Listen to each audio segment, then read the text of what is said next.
Bismillahirrahmanirrahim. Assalamualaikum warahmatullahi wabarakatuh.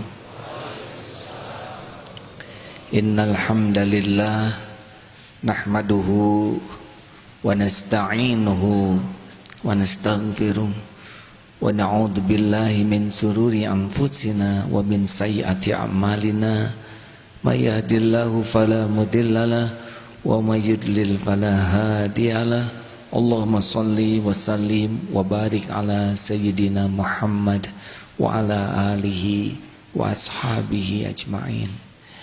Semoga Allah yang maha menatap, maha dekat, maha mendengar, maha menyaksikan segala-galanya, menggolongkan kita menjadi orang yang hakul yakin kepadanya. Tidak ada keraguan sedikit pun. La ilaha illallah, tiada ilah selain Allah. Hakul yakin bahwa kita ini hanya hamba Allah semata, yang tidak punya apa-apa kecuali sekedar titipannya, yang tidak berdaya kecuali kalau diberi kekuatan olehnya, yang miskin papa kecuali Allah menitipkan sebagian rezekinya kepada kita, yang bodoh luar biasa kecuali Allah memerciki kita dengan sedikit ilmunya. Semoga kita tidak pernah berharap dari siapapun kecuali hanya berharap dari Allah, karena segala sesuatu selain Allah tidak punya apa-apa, tidak bisa memberi manfaat tanpa izinnya, tidak bisa membawa mudarat tanpa izinnya. Masya Allah.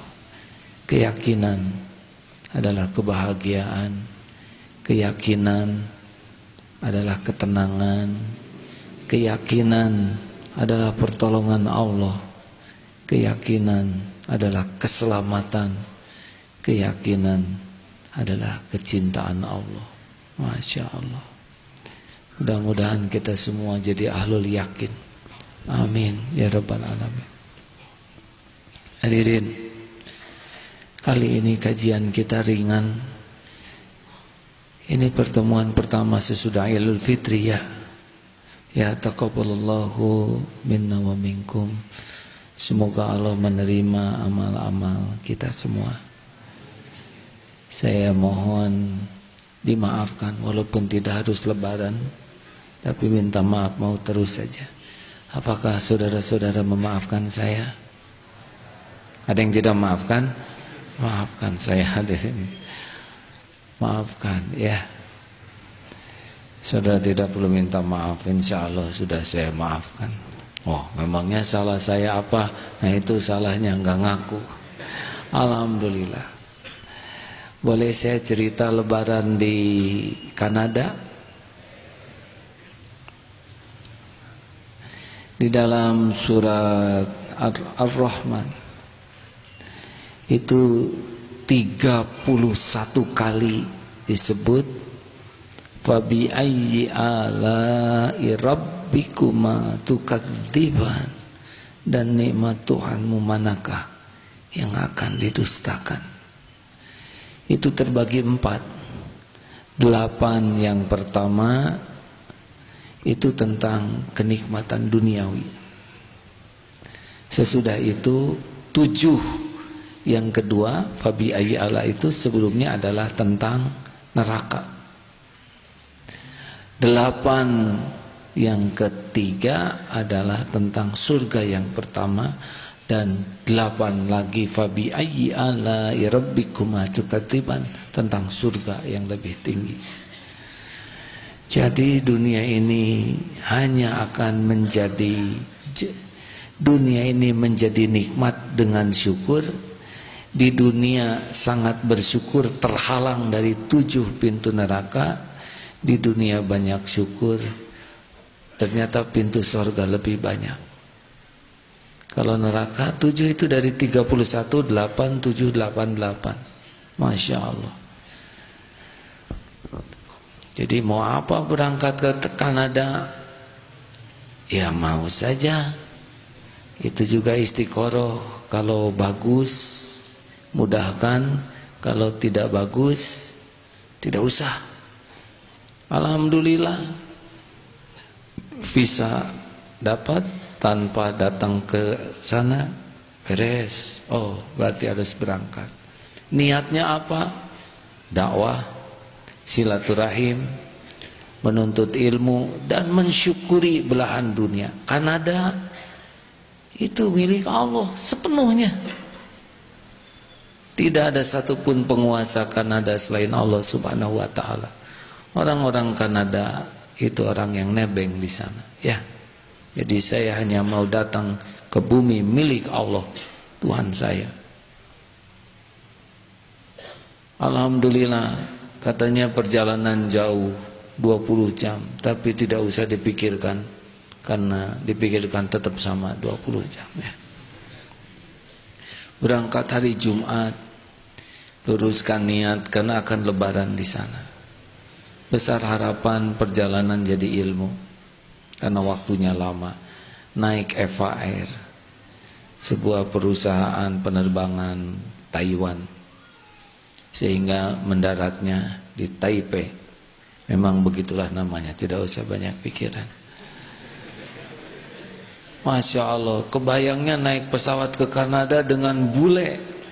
Ternyata hampir sebagian besar penumpangnya itu adalah Tionghoa, orang dari Cina. Sipit, kuning. Saya tidak begitu menemukan banyak bule. Terbanglah ke sana 5,5 jam. Di samping ada seorang pelajar dari Amerika, orang Indonesia. 5,5 jam sampai di Taipei. Ketika makan sudah pesan makanan Muslim meals, makanan untuk orang Islam. Tapi tetap saja kalau udah melihat ayam, daging tuh ragu apakah benar, ya. Kalau coklat juga ragu, takut ada gelatinnya, enaknya sebentar. Tapi waktu itu saya sedang tidak sehat. Ada anjuran batal saja katanya. Dalilnya bagaimana? Gimana teh surat Al-Baqarah? Man kana minkum maridun aw ala safarin fa'iddat min ayyamin ukhra. Sudah jelas. 1 sakit, 2 safar. Jadi boleh buka, ya. Saudara enggak boleh ngelawan itu, ya. Enak enggak enak. Ya memang tidak jelas mau berangkatnya, tidak jelas bukanya. Batal, itu Jumat batal. Sampai di Taipei alhamdulillah pas Isya. Jadi jam 8. Ada musola di sana. Tidak bisa cari makanan halal. Bersih. Saya senang melihatnya. Ini bersih sekali. Kamar mandi cek, bersih. Hanya tidak ada semprotan air, makanya kemana-mana bawa botol, ya. Itu harus, saudara, kalau enggak bingung sendiri. Kita tidak terbiasa dengan tisu itu, merasa tidak tuntas saja. Asa ikut terus kan tidak enak hadirnya. Sudah, saudara, jangan mikirin saya, ya. Nah, hadirin, senang, air minum gratis, mau jajan tidak berani. Tidak ada. Waktu itu tidak lihat yang halal. Saya senang ada musola bersih rapi, berjejer 3 tuh. Musola paling depan, yang kedua untuk Buddha, dan yang ketiga untuk Kristen. Cuma saya sendiri di dalamnya. Ada alat itu apa? Alat perekamnya. Wah, nggak apa-apa, Allah juga lagi ngerekam. Minum senang, ada minum air hangat, air dingin, persis seperti di Masjid Darut Tauhid, ya. Ada air keran, ada air panas. Wah, Masya Allah. Gelasnya dari mana? Oh, ada disiapkan gelas-gelas. Ini inspirasi. Saya ingin di masjid ini siapkan gelas plastik, bukan gelas kertas. Jadi dicembungkan cukup 100 ml. Gelas sudah itu buang. Oh. Lalu datang orang-orang Cina tuh. Lihat-lihat saya minum. Karena saya nggak bisa baca Cina. Akhirnya hangat, ya. Terus setelah saya dikasih nohon kan, wah kok jadi nohon, ambil kayak orang Bandung gitu. Pakai bahasa hati. Rupanya 300 penumpang itu orang Indonesia. Jadi saja biasa jadi objek wisata, potret, karena mau ke Alaska, Masya Allah, dan mau wisatanya ke kutub. Pindah pesawat berangkat jam 10, mulai ujian karena di samping saya ini dua-duanya wanita. Alhamdulillah paling pojok dekat jendela. Jadi adalah pemandangan yang lain yang lebih mengingatkan. Tapi saya juga bersyukur yang di samping ini tawadu gini aja. Nunduk, usianya sekitar 80 tahun lah ya. Kenapa sudah tertawa? Itu wanita, udah tua sudah. Masya Allah. Yang di sebelahnya rok mini, Suci Allah. Coba kalau ketukar duduknya, bisa nggak tidur saya diri. Masya Allah, Masya. Sedikit saja tapi itu menunjukkan karunia Allah, ya kan? Tidak gampang. Suci Allah. Jadi ketahan perjalanan, mau keluar juga takut lewat yang itu. Suci Allah. Alhamdulillah. Kurang lebih jam 7 malam. Nah ini yang anehnya itu Jumatnya jadi 2 kali. Sudah selesai Jumat, besok nih udah malam. Loh, kok tiba di Kanada Jumat lagi? Kan sudah selesai kemarin. Bahkan ada yang 2 kali Jumatannya tuh. Berangkat Jumatan, sampai di sana Jumatan lagi. Jadi saya kalau saum itu jadi 31 hari. Karena saya mulainya di Mekah dulu saum hari Jumat. Jadi itu alasan buka lagi. Jadi gimana hitungannya Ustadznya? Saya 2 kali buka tapi harinya sama. Terus Ustadz Roni aja yang tanggung jawab ya. Alhamdulillah sampai di sana bisa sholat maghrib di Vancouver itu. Ini saya mau cerita hikmah. Di sana jumlahnya 30 jutaan orang. Ini negara paling membuka karena masyarakatnya kurang. 300.000 imigran tiap tahun dibuka. Jadi lebih mudah di sana menjadi orang Kanada karena mereka kekurangan. Luas negaranya lebih luas dari Amerika. Hanya sebagian besar adalah es dingin karena dekat dengan kutub utara. Alhamdulillah saya pernah ditakdirkan dekat dengan kutub selatan, Selandia Baru, lalu ke sana. Kenapa Kanada? Karena Kanada itu, apalagi kota Vancouver ini terkenal salah satu kota yang terpilih kota terindah di dunia. Maksudnya tamannya, alamnya. Hadirin kalau dengar barat jangan langsung berpikir ini negara non-Islam, negara banyak kafirin. Saya lebih suka barat timur itu ini adalah milik Allah. Pelajaran apa yang akan saya dapatkan? Orang-orang bule tidak pesan mereka lahir bule, sebagaimana kita tidak pesan lahir coklat tua begini. Ada yang coklat tua, coklat muda. Saya tidak pesan jadi orang Sunda, sebagaimana orang-orang Kanada tidak pesan. Sejarahnya Kanada ini agak beda dengan Australia.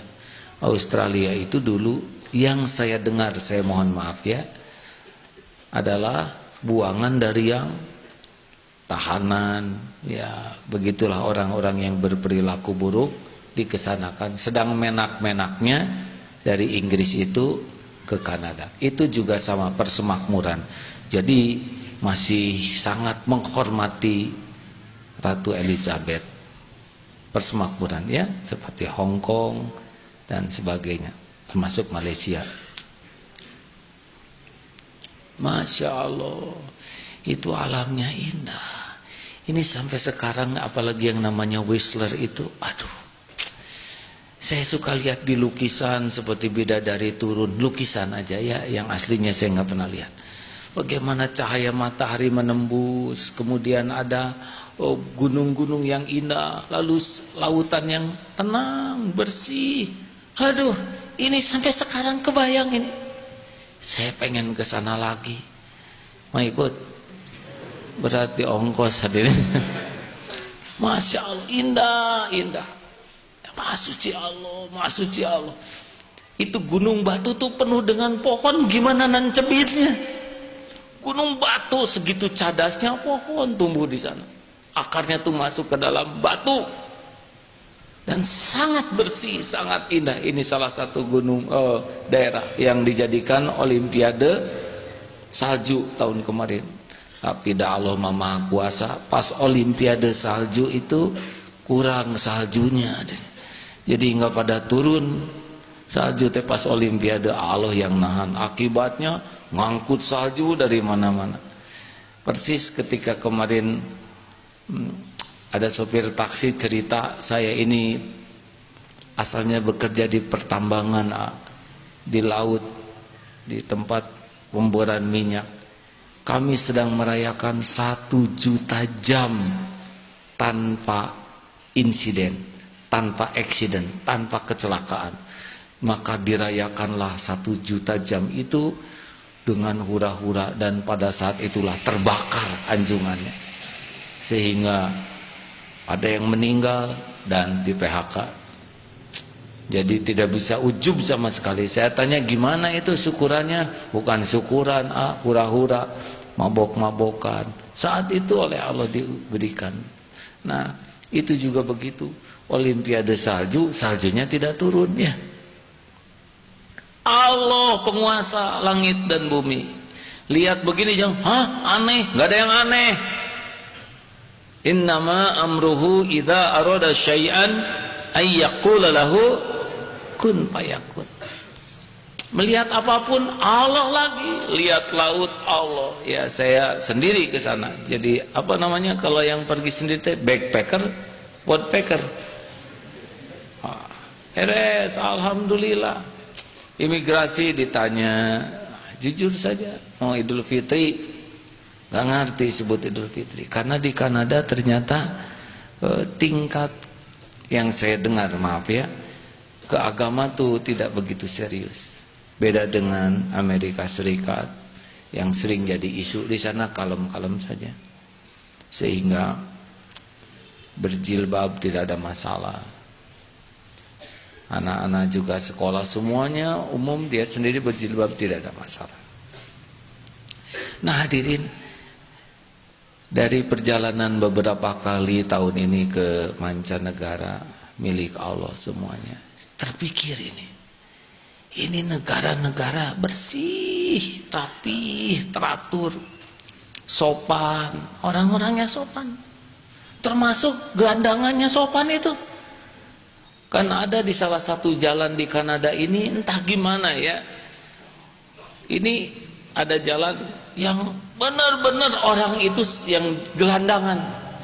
Ada nenek-nenek, kakek-kakek di pinggir gitu ya, sedang marijuana, nggak pakai baju, nanti. Karena di sana dikasih fasilitas yang udah edik dikasih itu. Karena kalau nggak dikasih dia bisa maling, ngerusak yang lain. Mungkin sudahlah, iya mah. Kalau petong mungkin orang yang sudah tinggal tunggu saja. Nggak pakai baju, yang udah tua ya. Saya juga rata-rata pakai tato. Saya suka ingat tato cacing itu, pasti waktu mudanya naga nih tato yang. Sekarang tos sepuh, tos peot, jadi naga cacing. Itu dia bawa itu mau ngebersihkan kaca ada itu. Tapi kalau dilarang nggak apa-apa. Tapi harus hati-hati karena gagaleongan mabok. Dia nggak berani keluar. Karena keluar dari sana tangkap polisi, bawa lagi. Ada juga jalan, ada bendera tuh warna-warni, pelangi. Ini katanya jalan gay. Wah, saya di sana sedang ngobrol dengan teman. Ini jalan gay. Ya kita disangka gay juga, nanti cilaka ya. Lihat, bukan masih mending, nauzubillah min dzalik. Laki-laki dengan laki-laki, aduh jijik ya lihatnya, pegang-pegangan, peluk-pelukan. Potretnya juga lelaki, ciuman dengan lelaki. Dan yang lebih menjijikan, aki-aki dengan aki-aki, ciuman, aduh. Ya mah nggak tahu neraka bagian mana gitu ya. Ya Allah, naudzubillah. Itu pemandangan, tapi dah Allah yang memperlihatkan. Alhamdulillah kita mah normal ya. Nah saudaraku sekalian, bersih, rapi, teratur. Saya tidak lama karena pindah dari satu tempat ke tempat lain. Orang Indonesia di sana ngobrol, sewaktu ada tukang sampah, wah, tahu nggak, my dreams job, kerja impian. Nah, jadi yang diimpikan teh jadi tukang sampah. Aneh kan? Impian yang kedua jadi tukang gali, yang kalau di Indonesia mah ini tuh kadang dianggap remeh. Di sana disegani karena gajinya besar, bisa $70 per jamnya. 600.000 sejam. 10 jam sehari udah apa tuh? Nah, saudara latihan dari sekarang di sini ya. Jadi petugas sampah. Tukang gali, makanya rata-rata bule di sana tuh, karena ini yang gajinya besar. Dosen aja cuma $35 per jam. Kalau kerja umum biasa $10 sejam. Saudara nggak usah mikirin gaji di sana ya. Udah beda lagi coupling. Ya, wah 300.000 sejam. Udah nggak usah mikir gitu ya. Di sana sekali jajan juga saudara bakal bokeh. Ya. Gaji Indonesia tinggal di sana cukup 2 hari saja sudah bisa jadi gelandangan. Nah hadirin, umat Islam di sana tidak banyak. Kota Vancouver udah lebih banyak Tionghoanya, Cina dari Hong Kong. Jadi saya ke sana teh asa di Cina asa di Hong Kong, karena yang lalu lalangnya juga mereka. Ini yang sangat penting ya. Di Eropa termasuk Singapura, di Australia, Selandia Baru, rapi, bersih. Di jalan tuh ya jarang klakson, jarang. Tidak ada seperti kita semuanya jadi pereli ya nggak? Kenapa rapi begini? Apalagi di Jerman itu tidak ada pemeriksaan karcis. Naik bis beli sendiri, nggak diperiksa, hanya sewaktu-waktu. Naik kereta api nggak diperiksa. Wah, ini hebat, lebih hebat dari Singapura. Singapura ada pintunya untuk pengecekan karcis. Di sana tidak ada. Tapi pada beli tuh. Kenapa mereka bisa bersih, rapi, teratur? Semua orang yang tidak punya pekerjaan disantuni. Rumah disiapkan, gelandangan itu disiapkan, tapi tidak maunya gelandangan, keluar lagi.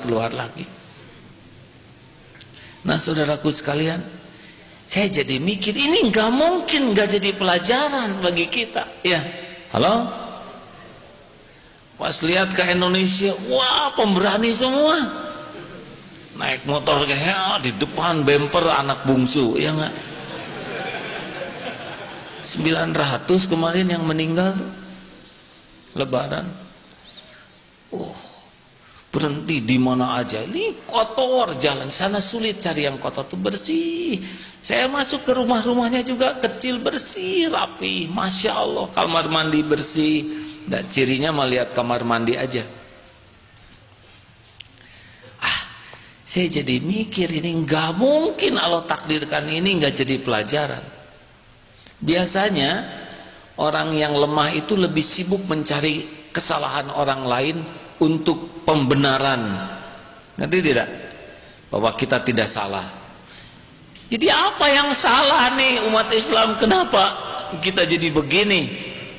Secara akidah insya Allah kita selamat. Tapi saya rasa pasti lebih besar lagi banyak yang harus kita lakukan. Betul tidak? Kalau tentang bersih, lah kita ini sudah jelas sebagian dari keimanan itu bersih. Kita tidak berani sholat tanpa wudhu, tanpa tayamum, benar? Tidak berani sholat pakai baju yang ada najisnya. Kita lekat sekali dengan bersih. Rasulullah tuh sehari minimum 7 kali, 8 kali tuh gosok gigi. Bangun tidur gosok gigi, bersiwak. Mau sholat gosok gigi. Selesai makan gosok gigi. Mau tidur gosok gigi. Mana? Sampai ke kuku aja diperiksa, ya kan? Detail. Tapi nyatanya kita masih kotor, betul? tertib.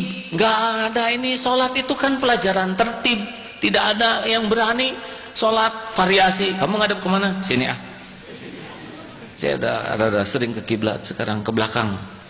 Mau gimana rukunya diadu ya. Kita sampai garis juga rapi, benar? Tidak ada yang ngebut berani mendahului imam. Imam baru ruku dia sudah sujud. Tenang mam, saya udah biasa sholat ya. Serajin ngebut apapun sholat tertib. Benarkah hadirin? Tidak ada yang berani naik patuh. Apakah karena sedekat sedang ruku variasi kaki diangkat ke belakang satu? Enggak ada. Atau karena dia kuat misalkan sholat subuh 8 rakaat, tidak. Semuanya bacaan sama sedunia tuh. Masya Allah. Puasa, saum, latihan jujur. Walaupun dia tukangnya, tapi kalau pas puasa mah jujur aja tuh. Kan saum tuh intinya diantaranya cukup Allah yang tahu. Karena kalau amal-amal ibadah yang lain kelihatan, tapi saum nggak kelihatan. Bisa tuh ngaku saum makan permen di belakang, ya gelek-gelek bisa. Tapi saum walaupun sholat rada kurang lancar tetap aja. Nah hadirin, saya jadi ingin cerita apa nih? Kok kita tuh kok kayak gini ya? Saya baru tadi dapat BBM Australia itu dulu tahanan penjahat dikeaustralikan dari Inggris tuh. Tapi sekarang menjadi salah satu kota teraman di dunia nomor 5, Melbourne tuh. Kenapa? Tahu saudara kenapa? Karena katanya guru-guru di Australia itu lebih takut, lebih prihatin dengan tidak jujur muridnya daripada jelek angkanya, nilai akademiknya. Jadi di sana lebih cemas dengan akhlak yang kurang baik daripada nilai yang kurang bagus. Lebih takut murid tidak jujur, lebih takut mereka itu muridnya tidak empati, lebih takut mereka itu muridnya tidak senang menolong daripada takut nilai jelek. Kenapa? Karena kalau belajar matematika, belajar bahasa itu cukup dengan waktu yang sebentar, tapi belajar akhlak itu perlu belasan tahun. Ini rada ngahulang kita ya. Kita mau ngejar nilai walaupun nyontek. Seperti UN,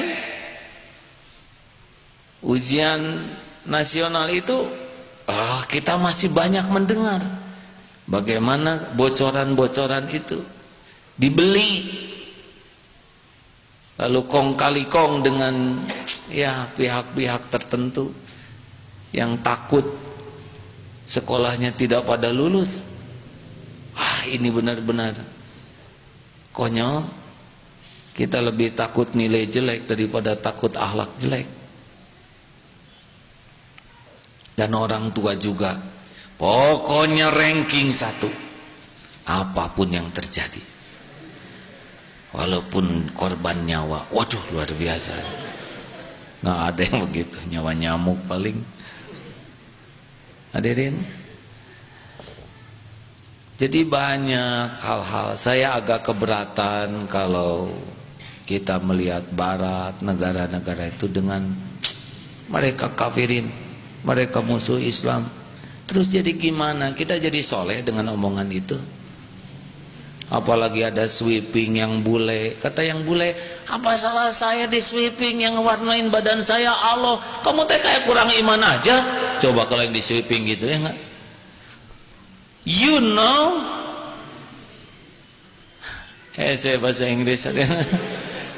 I'm white man made by Allah, you know. Why you nge-sweeping me? Ini kebetulan orang bulenya lahir di Indonesia. Sakit hati saya. My liver.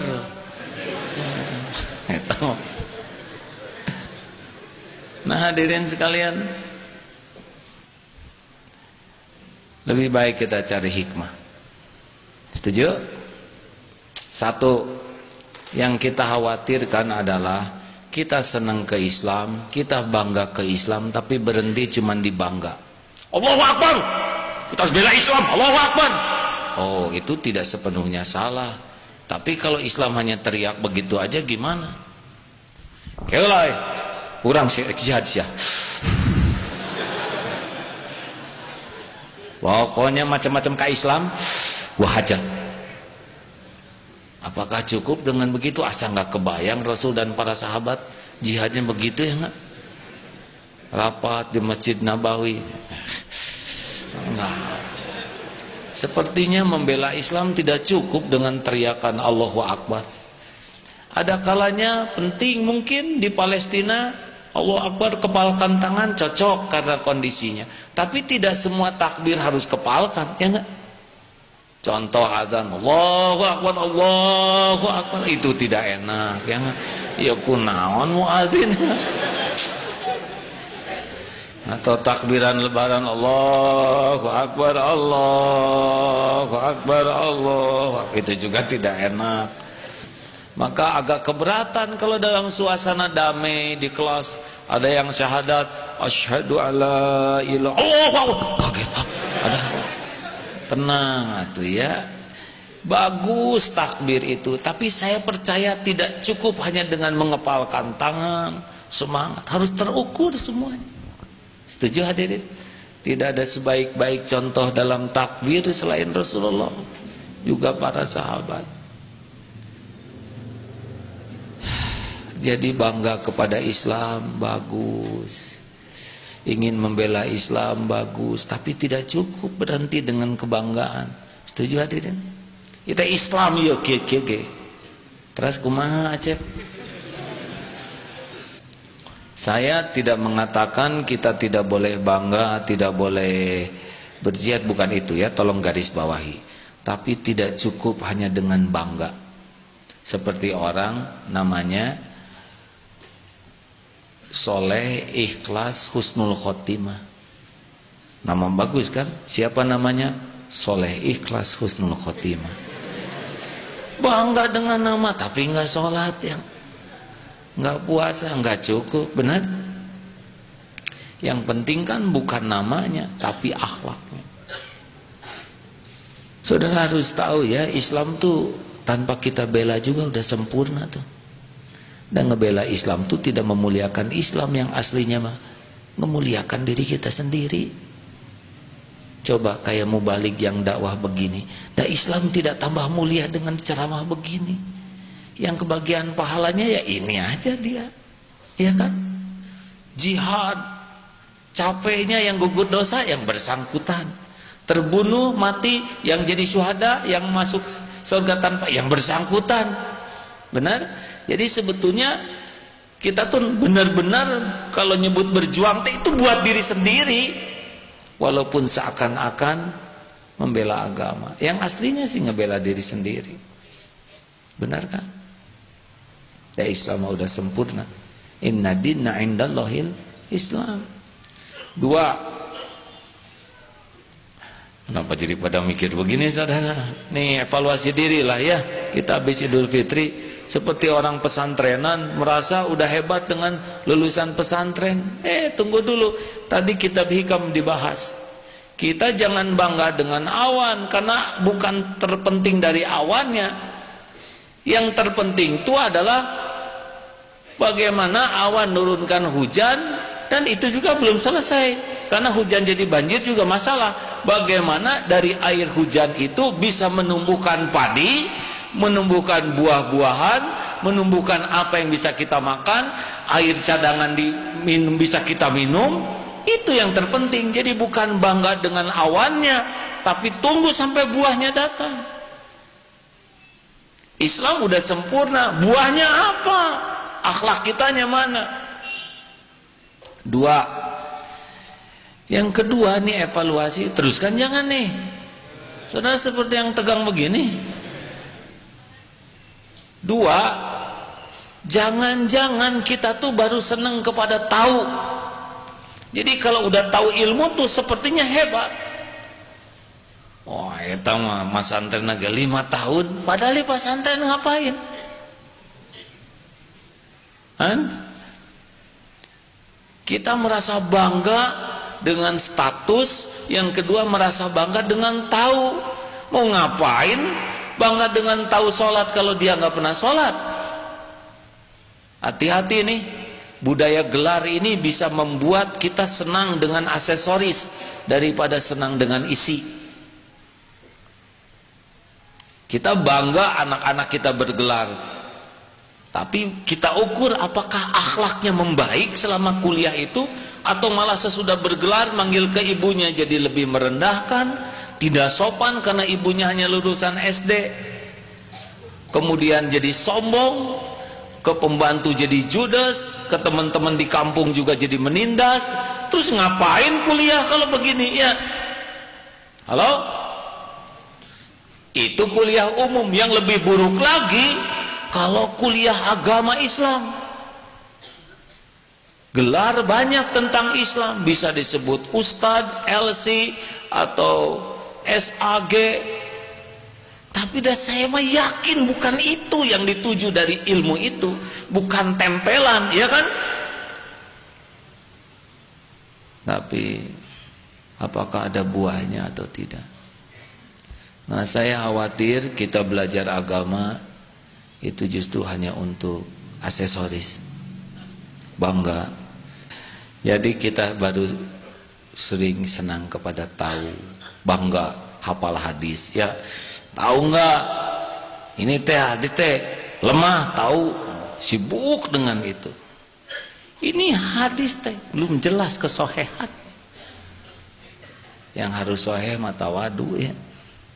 Kenapa kita sering membahas sesuatu kita anggap salah tapi jarang meneliti, sampai ada yang mengatakan kamu mah sering ngebahas dalil yang soheh tapi kelakuan kamu kurang soheh, katanya.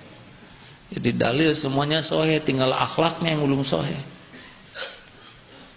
Nah, jangan sampai seperti itu.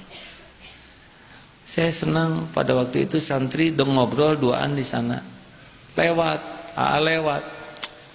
Saya mah dinasihatin guru saya teh nggak boleh jadi ulama. Kaget tuh.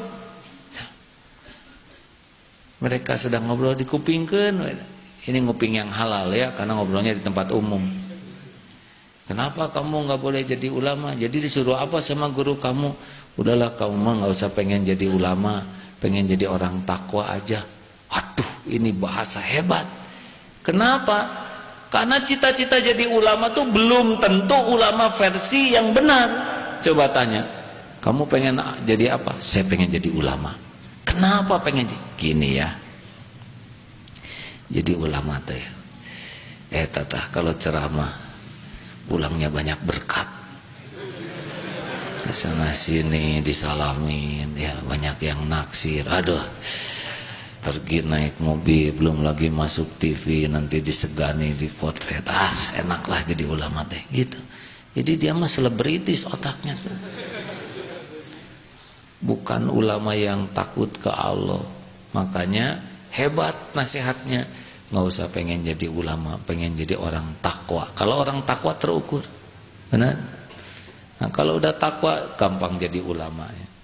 Masya Allah. 3. Satu apa tadi? Kita baru bangga kepada Islam tapi belum senang kepada bukti. Yang kedua, kita orientasinya tahu. Makanya banyak. Saya mohon maaf ibu-ibu ya, majelis taklim ibu-ibu tuh banyak. Ini nggak boleh suudon. Tapi bahan evaluasi. Tapi kenapa kok perubahannya itu lebih cenderung kepada seragam? Dan tingkat kehusuan itu pada dandan. Khusus sekali. Apalagi sekarang hijabnya yang segala macam itu ya. Nggak boleh diceluk. Ada yang di sini segede itu berat. Atuh jadi pengajian teh menjaga keseimbangan simpenannya itu. Allah. Jadi ingat Adeda, ingat cerita pangrok itu, ceritakan jangan. Cerita jangan. ini adik cerita mau Jumatan ada pangrok tuh ngumpul. Dek, ayo kita Jumatan dulu yuk. Tahu kan pangrok yang rambutnya. Si pangrok itu lihat, adek ayo kita Jumatan yuk. Lihat temennya, lihat kiri, lihat ke atas. Begini, gimana sujudnya maksudnya? Ngerti nggak saudara ya kan? Gitu. Maksudnya beratku jambul lah ini. Gimana nyimpennya waktu Jumatan? Bisa riksek ya kan? Nah jangan-jangan jilbab sekarang mirip jambul. Ya saya tidak mau ikut campur lah perkara urusan wanita, tapi harus berani evaluasi apakah kesolehan itu dengan ini caranya sederhana. Waktu sholat dengan ngaca khusyuan mana? Kenapa sholat 2 khusyuan?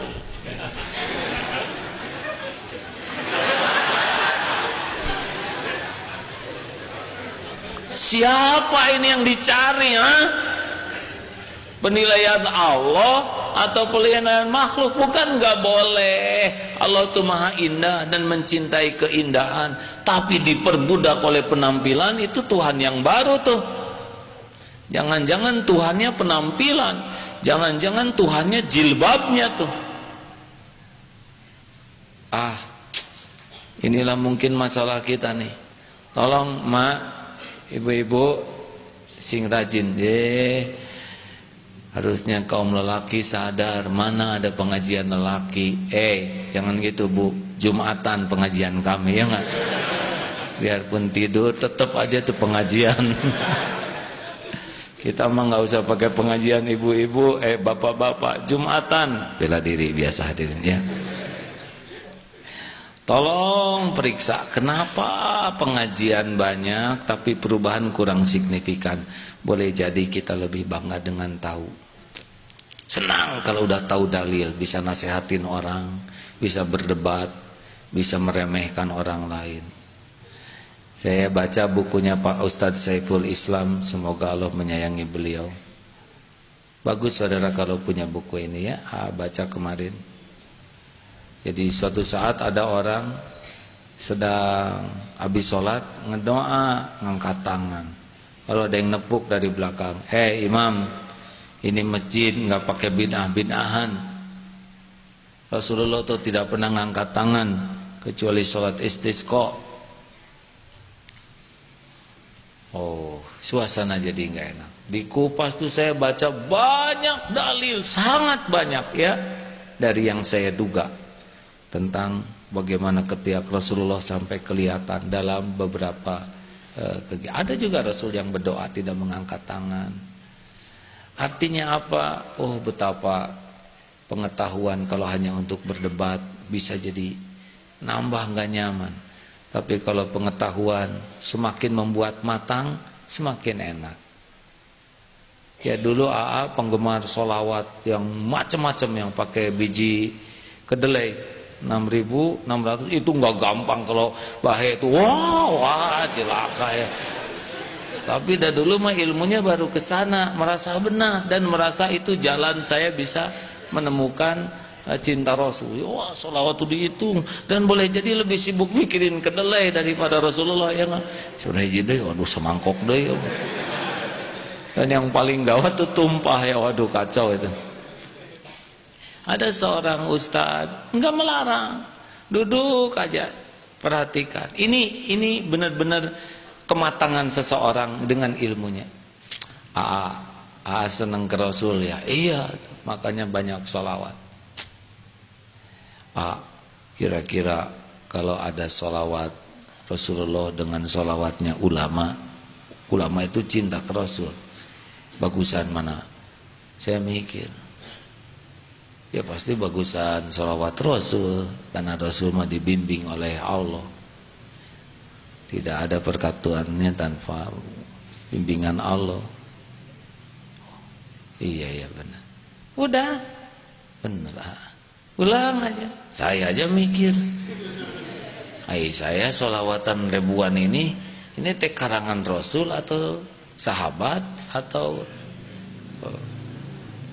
Akhirnya karena keterbatasan ilmu saya, sudah sekarang saya lebih sederhanakan saja apa yang kira-kira dicontohkan Rasul, tanpa bermaksud meremehkan ya yang ditulis ulama.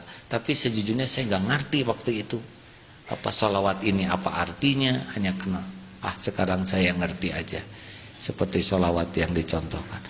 Itu hebat tuh, tidak ada hut-het, tidak ada duduk, nggak melarang, ikut memperhatikan, walaupun mungkin beliau tidak melakukan yang saya lakukan, dan tidak menyuruh, tidak melarang, hanya mengaktifkan. Saya kira senang nih kalau kita punya ilmu, membuat jadi matang, bijak, arif begini. Setuju hadirin? Jangan sampai kita jadi perang dengan ilmu karena kebodohan kita atau ilmu sarana nafsu. 3. Yang ketiga nih ya, 1, kita bangga dengan Islam tapi tidak aplikatif. Ya ada yang membela Islam tapi nggak sholat, nggak saum. Ada yang tahu ilmu, senang ditahu ilmu. Nah yang ketiga, kita tuh suka malas melihat yang lebih baik dari kita. Contoh ya, maaf sekali lagi maaf. Dulu ada 2 santri, saya dapat laporan ini bertengkar terus. Rupanya dari kultur yang berbeda. Yang satu lahir dari keluarga yang bersih, rapi, tertib, teratur. Nah yang satu lagi tidak seperti itu. Sekamar, suruh beberes. Kamu tuh jangan rewel aja, segini beresnya, kata yang jarang beres. Karena dia udah staker kebek, beres. Menurut dia udah beres. Kata yang biasa rapi, mana yang gini beres, ini mah berantakan. Beda standar hadirin. Saya khawatir kita udah merasa mengamalkan tapi standarnya masih standar rendah. Kurang kumaha bersih mohon bersih hadirin, tapi hayang utah. Jadi kita sudah keburu banget, udah mengamalkan nih ilmu tapi tidak dengan standar yang semestinya. Jelas?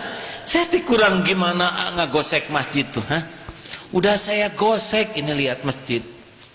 Tapi udah ngegoseknya juga nggak pakai ilmu. Kaca tambah kotor, ya. Tembok nih saya gosek, jadi bekas sikat na tembok. Dari pagi nih nggak gosek teh. Nah saya khawatir kita tuh terjebak oleh sudah merasa berbuat.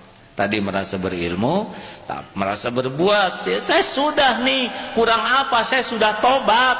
Saya sudah berusaha ikhlas, saya udah tahajud. Jadi dia udah ujub, udah terkunci oleh merasa berbuat.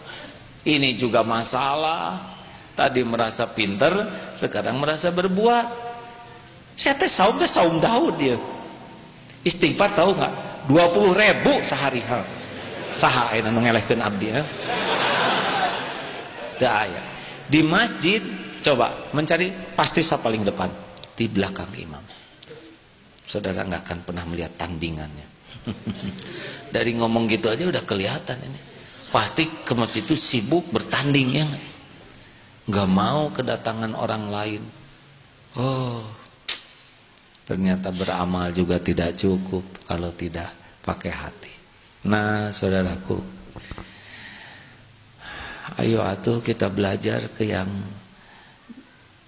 walaupun orangnya sedikit ilmunya, kalau akhlaknya baik, bersih hatinya, itu guru kita, benar. Jangan hanya nyari ilmu, nyari amal, tapi enggak membersihkan hati. Punten ya, belajar Iqra mah berapa hari sih? Ada yang 7 jam tuh bisa baca Quran ya. Tapi ngebersihkan hati itu enggak bisa sejam 2 jam. Bisa bertahun-tahun mujahadahnya, benar. Nah kita kadang lebih prioritas untuk tahu ini penting, tapi kalau nggak disertai dengan mujahadah, membersihkan hati, terus kemana pengetahuan kita? Benar. Untuk belajar ikhlas tuh, untuk belajar tawadu, belajar dengan dengki, itu mujahadahnya harus sungguh-sungguh. Nah kita sering belajar untuk tahu, tapi tidak serius untuk membersihkan hati kita. Naik motor, belajar pakai helm bener aja. Ini maaf kalau cerita ini mengulang. Saya tidak nyebut Bogor ya, tapi di sebuah kota aja ya, keburu disebut hadirin. Mau ceramah dibonceng, helm cuman satu. Saya helm mana? Ustaz, tidak ada satupun musibah yang terjadi tanpa izin Allah. Kalau Allah tidak mengendaki Ustaz celaka, walaupun Ustaz nggak pakai helm, aman Ustaz. Ustaz tahu sendiri kan dalilnya. Saya emang nggak nanyain dalil, helm buat saya mana ya nggak? Ayo perkara mau celaka mau tidak itu mah urusan Allah. Ya man huwa. Kenapa pakai helm? Ya disuruh sempurna ikhtiar. Allah ciptakan helm, pakai, udah itu mau meninggal mau apa ya sesuka Allah aja. Tapi saya sudah berusaha menyempurnakan. Kayak naik mobil safety belt musim, pakai korban aja buka, iketin ke sini, beres.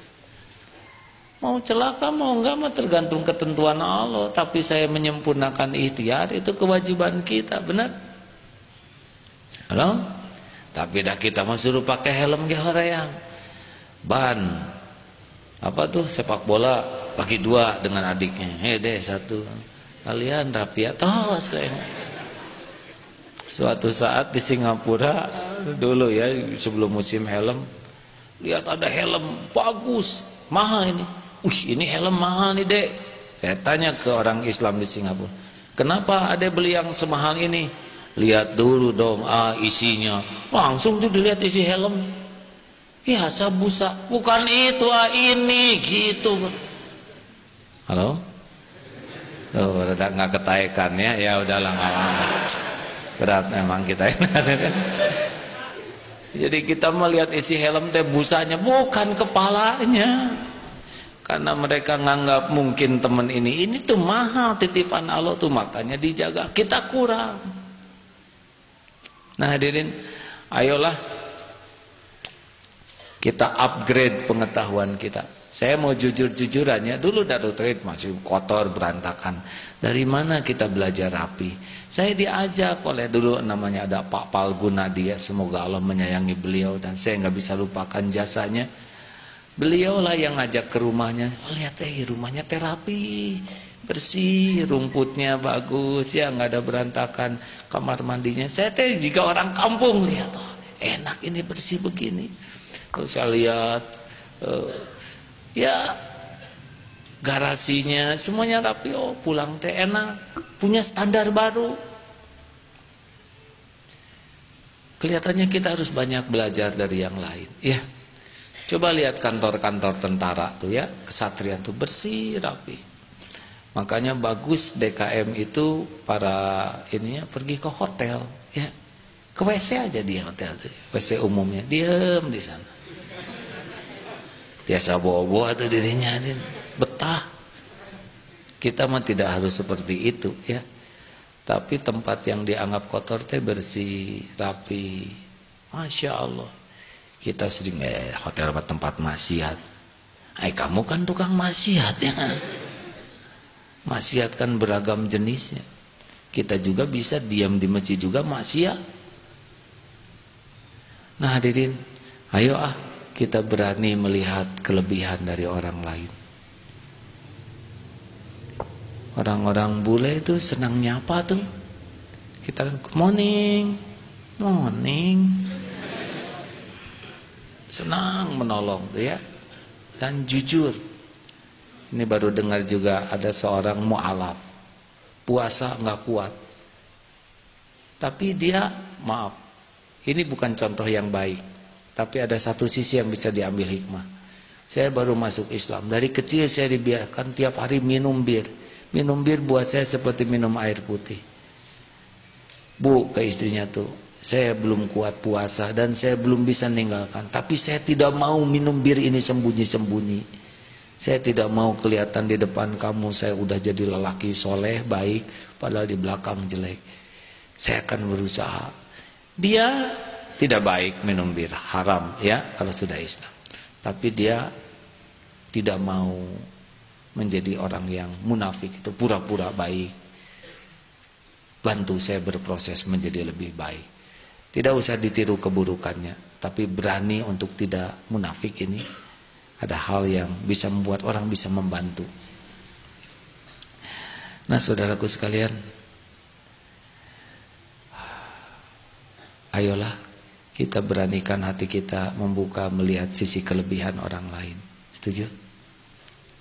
Yang positifnya saja, nilai-nilai Islam walaupun ada pada bukan orang Islam, padahal itu kita tahu ada pelajarannya dalam Islam, pelajari. Jangan hanya merasa paling benar, tapi kita berkutat dalam kesalahan atau kurang bisa sempurna. Setuju hadirin? Halo? Sing bersih. Ayo kita kembali ke rumah masing-masing. Boleh saya tutup dengan sebuah cerita obrolan 1000-an dan 100 ribuan. Ini bisi aja, ini ada hikmahnya. Jadi suatu saat, ini mah obrolan imajiner, uang 100 ribuan ketemu dengan uang 10 ribuan, terus ngobrol mereka. Namanya juga ngarang, ya nggak, dengerin aja. Dulu mereka bareng di percetakan uang itu, barengan, trade sama, seger, fresh ya, ngecepret. 1000-an sama, keren. Pas udah ketemu beda penampilan, yang 1000 teh lecek, magulung, ya, kumal, dekil, ringsek, robek dikit. Yang 100 ribu mengejepret tetap seger gitu. Ceritain gimana nasibmu. Kata yang 100 ribu, merasa elit. Saya mah keluar dari pabrik teh, pertama dipegang oleh tukang tol pakai kembalian. Udah gitu saya mah perjalanannya ya di kalangan orang-orang kecil, dipakai bekal anak ke sekolah, ringsek, dipakai beli cireng, kena minyak. Saya mah begitu, kadang dikasih ke pengemis gitu, dompetnya bau ya kelah, tapi dikasihin lagi ke warung nasi uduk lumayan ya. Ya saya mah pindah-pindah tiap hari itu. Ya di kalangan orang kecil gini. Oh, kalau saya sih artis, bos, DPR, menteri, orang nyentuh saya sebentar dan saya selalu rapi. Saya mah di kalangan atas. Oh gitu. Lalu yang 1000-an teh nanya, "Hai, kamu udah pernah ke masjid belum?" Saya mah belum pernah seumur hidup saya, jadi uang 100 ribuan ke masjid. Saya mah sering. Apa saudara ketawa apa? Seneng ya? Ada teman. Saya mah sering, katanya plus lagi, keluar sebentar ngeliling lagi, plus lagi. Saya mah rada sering ke masjid, terutama di Darut Tauhid ya nggak? Teman saya banyak 1000-an. Saya juga jarang lihat kamu di samping saya gitu. Tolonglah, kasihan yang 100 ribuan hadirin. Dia juga pengen atau ke masjid ya nggak? Iya dia pengen, saya nggak pengen karena Masya Allah. Tapi ini besar hikmah, merasa keren, merasa elit. Tapi kalau manfaat kurang mah ya. Maaf hadirin, hari ini ringan-ringan saja ya. Tapi inti terbesarnya adalah tidak ada satupun yang kita lihat, kita dengar sia-sia. Yu'til hikmata mayyasha wa may yu'tal hikmata faqad utiya khairan katsira. Surat Al-Baqarah ayat 269. Jadi hikmah. Jadi jangan sampai kita melihat nggak dapat apa-apa, karena yang kita lihat semuanya ilmu dari Allah. Ilmu itu konsumsi otak, yang kita lihat juga hikmah dari Allah. Hikmah itu konsumsi hati. Jadi harusnya belajar dengan melihat. Jadi yang ayat-ayat Allah, Al-Quran ada, Quraniyah, dan ada ayat kauniyah alam ini. Dan ini sangat memperkenalkan Allah kepada kita. Waduh, Masya Allah.